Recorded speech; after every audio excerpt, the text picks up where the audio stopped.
Bienvenue à tous et à toutes. Nous poursuivons notre lecture à partir du numéro 115 du Petit Journal de Sœur Faustine.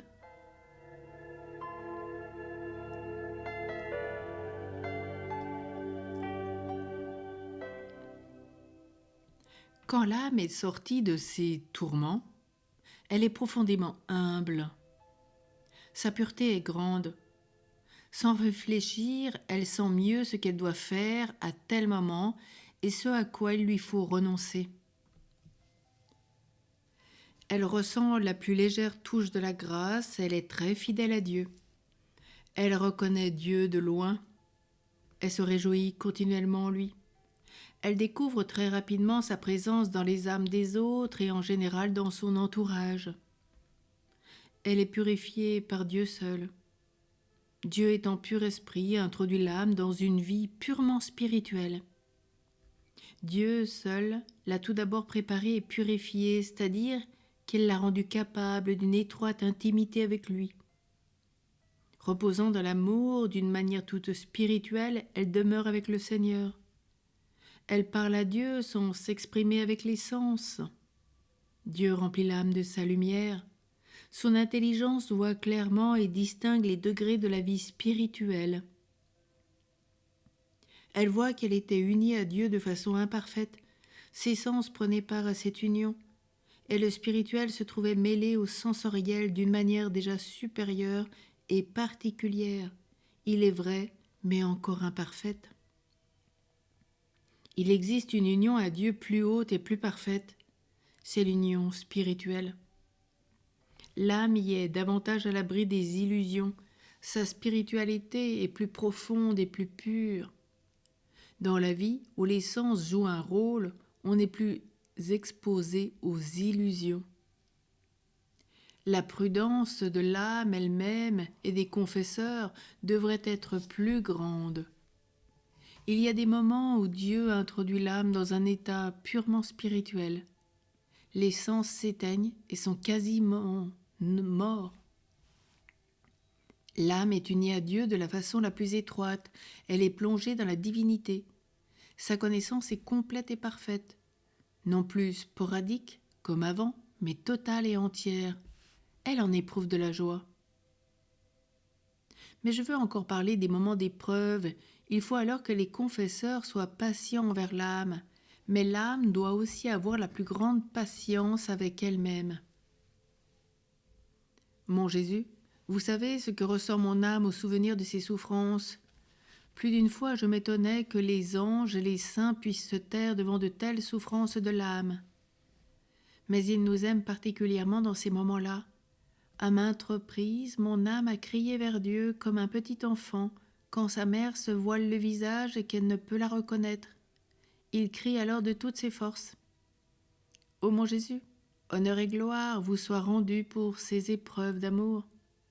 Votre miséricorde est grande et inconcevable. Toutes vos intentions envers mon âme sont imprégnées de votre miséricorde.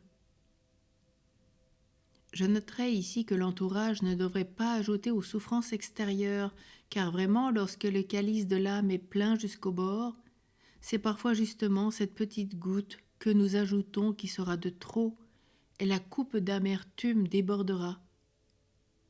Et qui en sera responsable ? Prenons garde de ne pas ajouter aux souffrances des autres, car cela ne plaît pas au Seigneur. Si les sœurs ou les supérieurs savaient ou soupçonnaient seulement qu'une âme est soumise à de telles épreuves et lui ajoutaient des souffrances supplémentaires, elle pécherait gravement et Dieu lui-même revendiquerait ses droits. Je ne parle pas des cas que, de par leur nature, sont péchés. Je parle de ce qui n'est pas l'habitude. Gardons-nous d'avoir de telles âmes sur la conscience. C'est grande faute dans la vie religieuse que d'ajouter des souffrances à une âme souffrante. Je ne parle pas pour tous, mais cela arrive. Ne nous permettons pas d'émettre des jugements de toutes sortes et de parler quand il vaudrait mieux se taire. La langue n'est qu'un petit membre, mais elle fait de grandes choses. Une religieuse qui n'est pas silencieuse n'arrivera jamais à la sainteté, c'est-à-dire qu'elle ne deviendra jamais sainte. Qu'elle ne s'illusionne pas. à moins que ce soit l'Esprit divin qui parle par sa bouche. Il lui a alors défendu de se taire.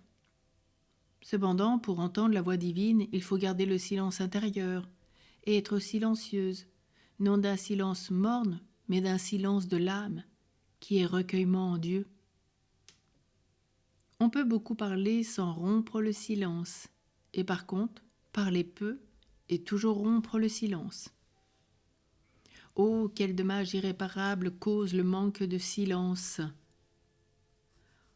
On fait beaucoup de tort au prochain, mais plus encore à soi-même. À mon avis, d'après mon expérience, la règle concernant le silence devrait figurer à la première place. Dieu ne se donne pas une âme bavarde qui bourdonne comme un fond bourdon dans la ruche, mais ne fait pas de miel. L'âme bavarde est vide à l'intérieur. Il n'y en a en elle ni vertu fondamentale, ni intimité avec Dieu. Il n'est pas question pour elle d'une vie plus profonde, d'une douce paix, ni du silence où demeure le Seigneur. Celui qui n'a jamais goûté la douceur du silence intérieur est un esprit inquiet, qui trouble le silence d'autrui. J'ai vu beaucoup d'âmes qui étaient dans les gouffres de l'enfer parce qu'elles n'avaient pas su garder le silence. Elles me l'ont dit elles-mêmes lorsque je les questionnais pour savoir ce qui avait causé leur perte. C'étaient des âmes religieuses. Mon Dieu, quelle douleur de penser qu'elles pourraient non seulement être au ciel, mais même être saintes. Ô Jésus miséricorde, je tremble à la pensée de devoir rendre compte de ma langue. Elle peut engendrer la vie, mais aussi causer la mort, et nous tuons plus d'une fois avec notre langue. Nous commettons de véritables meurtres, et cela aussi nous devrions le considérer comme chose de peu d'importance ? Vraiment, je ne comprends pas ceux qui ont la conscience ainsi faite. J'ai connu une personne qui, ayant appris d'une autre qu'on avait dit telle ou telle chose sur son compte, tomba gravement malade. Elle perdit beaucoup de sang, versa beaucoup de larmes, et ainsi jusqu'au dénûment fatal, qui fut ainsi l'effet non du glaive, mais de la langue. Ô mon Jésus silencieux, miséricorde pour nous. Je me surprends à parler du silence, et ce n'est pas de cela que je voulais parler, mais de la vie de l'âme avec Dieu et comment elle répond à la grâce. Quand l'âme est purifiée, que le Seigneur a établi avec elle une relation d'intimité, elle commence à tendre vers Dieu de toute sa force. Mais elle ne peut rien par elle-même. Dieu seul fait tout. L'âme le sait et elle en a conscience. Elle vit encore en exil, elle sait bien qu'il peut y avoir encore des jours gris et pluvieux. Mais elle le voit d'une autre manière. Loin de s'endormir dans une fausse paix, elle tend au combat. Elle sait qu'elle appartient à une génération chevaleresque. Elle se rend mieux compte de tout maintenant. Elle sait qu'elle est de race royale et que tout ce qui est grand et saint la concerne. De nombreuses grâces que Dieu accorde à l'âme après cette épreuve du feu lui permettent de jouir d'une étroite union avec Dieu. Elle a un grand nombre de visions sensibles et spirituelles. Elle entend un grand nombre de paroles surnaturelles et plus d'une fois des ordres précis. Mais malgré ces grâces, elle ne se suffit pas à elle-même.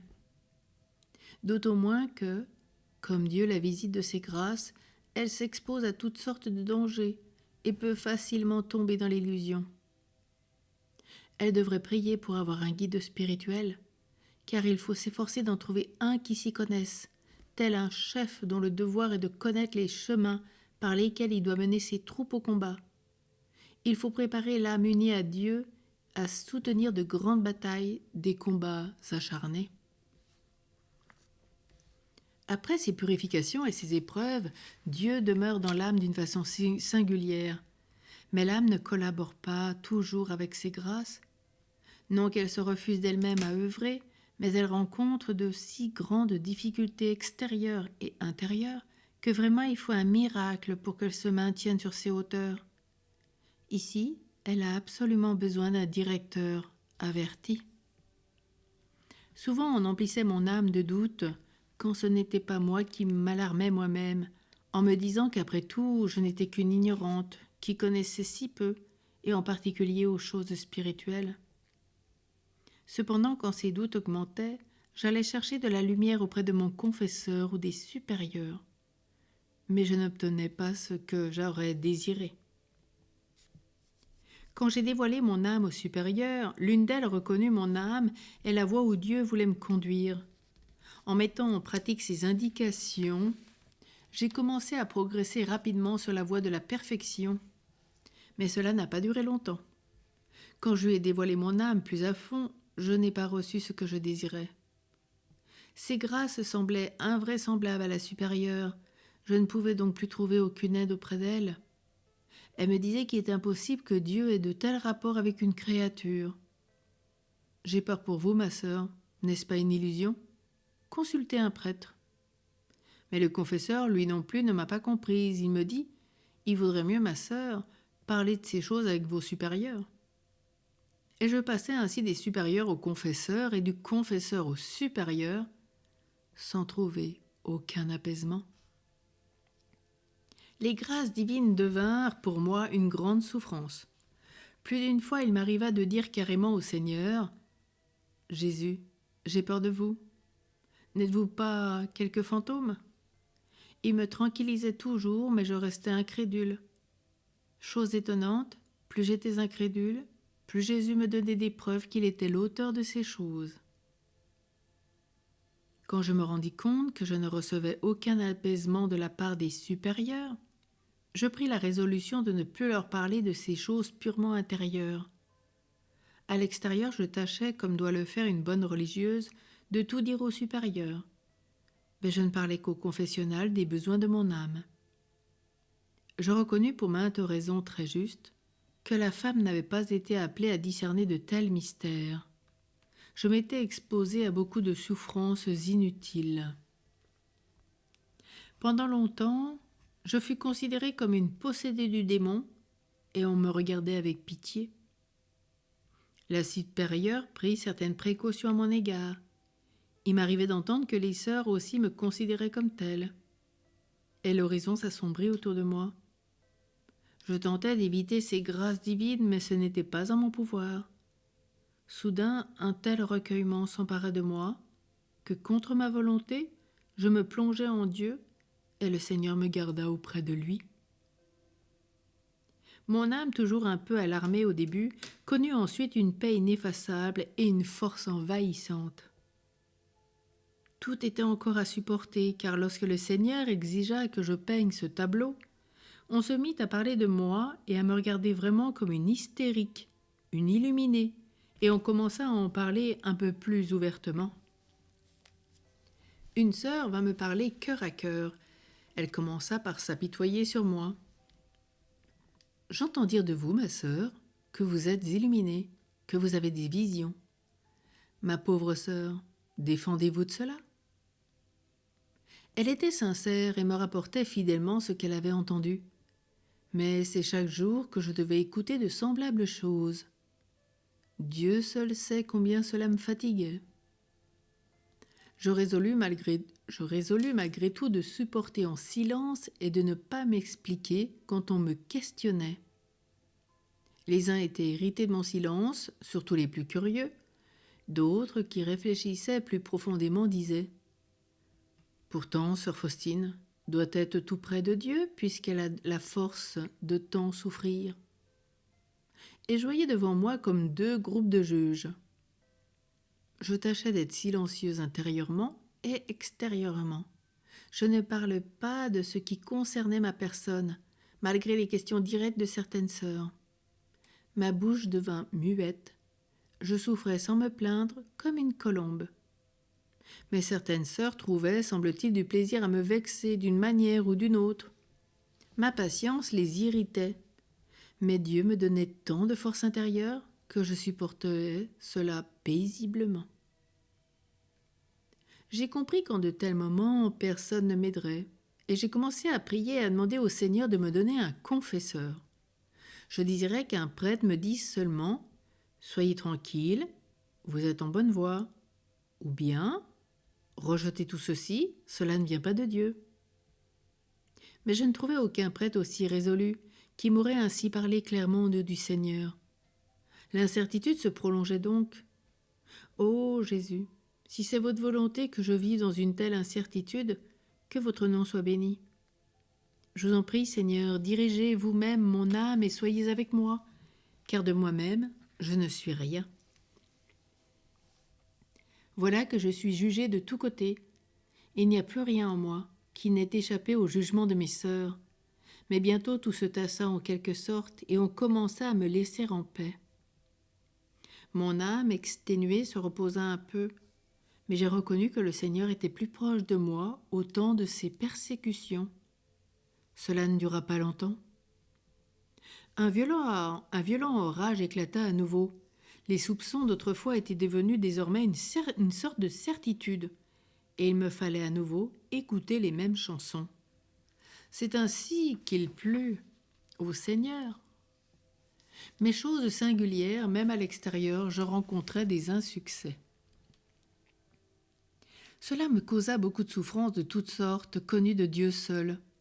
Je faisais tout mon possible pour tout faire avec la plus grande pureté d'intention. Je voyais désormais que j'étais partout surveillée, comme un voleur, à la chapelle, pendant mon travail, dans ma cellule. Je sais que maintenant, outre la présence de Dieu, une présence humaine était sans cesse près de moi. Cette présence humaine me fatiguait beaucoup. À certains moments, je me demandais si je devais oui ou non me déshabiller pour me laver. Mon pauvre lit était décidément souvent contrôlé. Le rire me prit quand je vis qu'on ne laissait même pas mon lit en paix. Une sœur me dit elle-même que chaque soir, elle venait voir dans ma cellule comment je me comportais. Mais malgré tout, les supérieurs sont toujours des supérieurs et en dépit des humiliations personnelles que j'en reçus plus d'une fois et des doutes de toutes sortes dont elles me remplirent, elles me permettaient toujours ce que le Seigneur exigeait de moi. Non comme je le demandais, mais d'une autre façon. Elles satisfaisaient les exigences du Seigneur et me donnaient la permission de ses pénitences et de ses rigueurs. Un jour, une de mes mères se fâcha si fort contre moi et m'humilia tellement que je crus que je ne pourrais pas le supporter. Elle me dit « Extravagante, hystérique, visionnaire, allez-vous-en de cette chambre, je ne vous vois plus. » Que je ne vous vois plus, pardon. Elle déversa sur moi tout ce qui lui passait par la tête. Arrivée dans ma cellule, je suis tombée devant la croix et je regardais Jésus, ne pouvant plus prononcer un mot. Pourtant, je gardais ceci secret devant les autres et je fis comme si rien ne s'était passé entre nous. Satan profite toujours de tels moments. Des pensées de découragement commencèrent à me venir à l'esprit. Voilà la récompense de ta fidélité et de ta sincérité. Comment peut-on être sincère lorsqu'on est si incomprise ? Jésus, Jésus, je n'en puis plus. Et je tombais de nouveau à terre sous le poids de ce fardeau.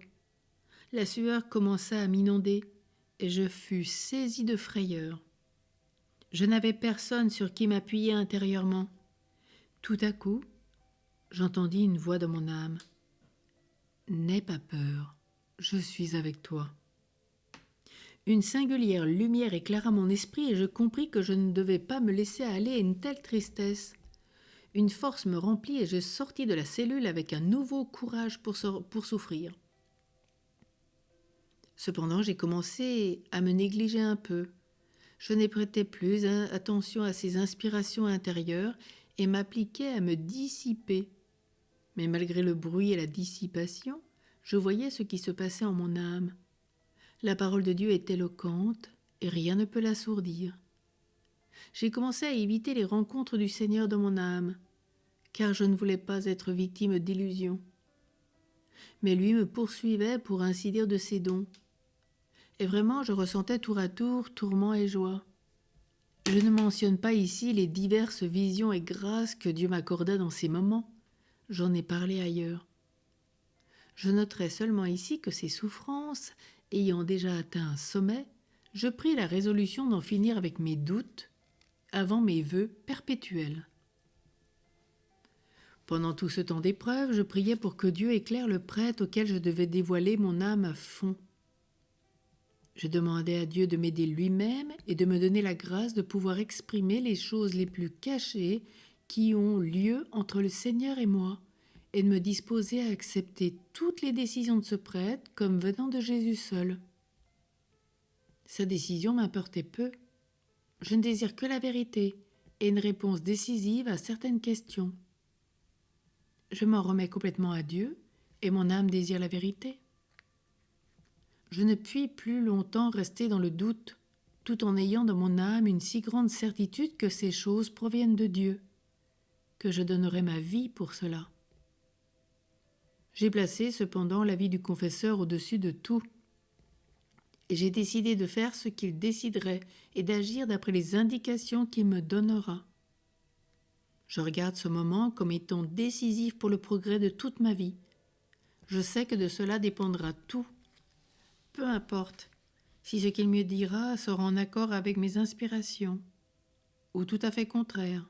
Cela ne me trouble pas. Je désire connaître la vérité et la suivre. Jésus, vous pouvez m'aider. Et depuis ce moment, j'ai pris une nouvelle voie. Gardant secrète toutes les grâces reçues, j'attends que le Seigneur, ce qu'il m'enverra. Ne doutant de rien dans mon cœur, je priais le Seigneur qui daigne m'aider dans ces moments, et un certain courage entra dans mon âme. Je dois encore mentionner que certains confesseurs aident l'âme et sont comme des pères spirituels quand tout va bien. Mais quand l'âme se trouve dans de plus grands besoins, alors ils sont perplexes et ne peuvent ou ne veulent pas comprendre l'âme.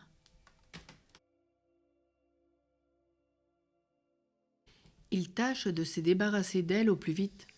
Mais si l'âme est humble, elle peut en retirer au moins un peu de profit. Dieu seul jettera parfois un faisceau de lumière au fond de cette âme, à cause de son humilité et de sa foi.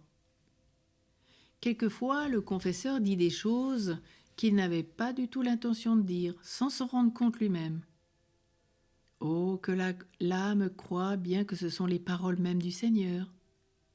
Certes, nous devons croire que chaque mot entendu dans le confessionnal a un caractère divin, mais les paroles dont je viens de parler proviennent, elles, directement de Dieu. Et l'âme sent que le prêtre ne parle pas de lui-même. Il dit des choses qu'il n'avait pas l'intention de dire. Voilà comment Dieu récompense la foi. J'ai éprouvé cela moi-même à maintes reprises. Il y avait un prêtre très savant et fort estimé. Il m'arrivait parfois d'aller me confesser à lui, qui était toujours très sévère, et il s'opposait à ces choses. Mais une fois, il me répondit « Sachez, ma sœur, que si Dieu exige que vous acheviez ceci, il ne faut pas vous y opposer.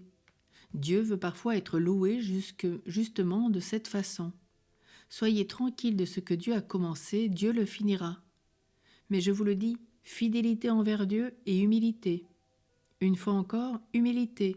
Rappelez-vous bien ce que je vous ai dit aujourd'hui. » Je me suis réjouie, j'ai pensé que peut-être ce prêtre m'avait comprise. Mais les circonstances changeaient de telle sorte que je ne me suis plus jamais confessée à lui. Une fois, une des mères plus âgées m'appela et ce fut sur ma tête comme un coup de foudre dans un ciel qui semblait serein, à tel point que je ne savais pas ce dont il s'agissait. Je compris assez vite que c'était pour des choses qui ne dépendaient pas de moi. Elle me dit « Ôtez-vous de la tête, ma sœur, que Jésus soit si intime avec vous. Une telle misère, une telle imperfection? Rappelez-vous que Jésus n'est en rapport si intime qu'avec les saints. » J'ai avoué qu'elle avait raison, que j'étais misérable, mais néanmoins confiante en la miséricorde divine. Quand j'ai rencontré le Seigneur, je me suis humiliée et j'ai dit « Jésus, vous n'êtes pas, à ce qu'il paraît, en rapport intime avec des misérables comme moi. Sois tranquille, ma fille, c'est justement par une telle misère que je veux montrer la puissance de ma miséricorde. j'ai compris que cette mère voulait seulement m'humilier. Ô mon Jésus, vous m'avez bien éprouvé pendant cette courte vie. J'ai compris beaucoup de choses, tellement même que cela m'étonne maintenant. Oh, comme il est bon de se livrer totalement à Dieu et de lui permettre d'agir pleinement dans l'âme. Jésus miséricordieux, j'ai confiance en toi. Sainte Faustine, prie pour nous et aide-nous à aller vers le ciel. Intercède pour nous. Amen.